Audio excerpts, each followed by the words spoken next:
I mean, was the Phaser infusion after 8? টি-20 ক্রিকেটে যেখানে 200 strike রেটেও ব্যাটাররা স্বস্তিতে থাকে না, সেখানে কেউ যদি 4 ওভারে মাত্র 19 রান দিয়ে পুরো বিপক্ষ দলকে শ্বাসরোধ করে মারে, বুঝতে হবে পিচে বল নয়, কথা বলছে নিখুঁত স্কিল। 2026 পিএসএল এর পর্দা উঠল লাহোরে। একদিকে ডিফেন্ডিং চ্যাম্পিয়ন লাহোর কালান্দার্স, অন্যদিকে হায়দ্রাবাদ কিংসম্যান। টুর্নামেন্টের উদ্বোধনী ম্যাচ, গ্যালারিতে দর্শক নেই, কিন্তু বাংলাদেশের ক্রিকেট ফ্যানদের চোখ তো টিভির স্ক্রিনে আটকে ছিল ভিন্ন এক সমীকরণে।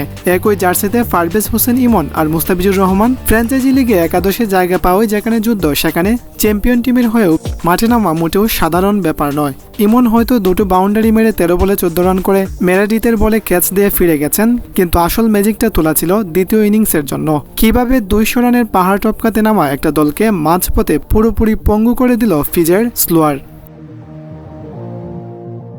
ফকর জামানের 39 বলে 53 আর শেষ দিকে সিকান্দার রাজার কেমিওতে লাহোর বোর্ডে তুলেছিল 199 রান। হায়দ্রাবাদের দরকার ছিল শুরু থেকেই কাউন্টার অ্যাটাক, কিন্তু শাহিন আফ্রিদি আর উবায়েদ শাহ শুরুতেই যে ধাক্কাটা দিলেন, তাতেই কিংসম্যানের মেরুদণ্ড ভেঙে পড়েছিল। এরপরই মঞ্চে এলেন মুস্তাফিজ। অধিনায়ক শাহিন জানতেন হায়দ্রাবাদের ব্যাটাররা পেস কুচ্ছে। ঠিক তখনই ফিজের সেই বিখ্যাত কাটার ক্রিজে থাকা মেরিডিথ বারবার ব্যাট চালাচ্ছেন, আর বল তার আগেই কিপারের গ্লাভসে। Off pace, back of the length, বারবার পিচ কুচার দৃশ্যটাই বলে দিচ্ছিল ফিজের ওই বলগুলো খেলা তাদের জন্য কতটা ফ্রাস্ট্রেটিং ছিল। কোনো বাউন্ডারি নেই, শুধু ডট আর সিঙ্গেল। নিজের 4 ওভারে মাত্র 19 রান দিয়ে তুলে নিলেন একটি উইকেট। হারিস রুফ আর উবায়েদ শাহ যেখানে উইকেট পেলেও রান দিয়েছেন, সেখানে ফিজের ইকোনমি রেট 5-এর নিচে।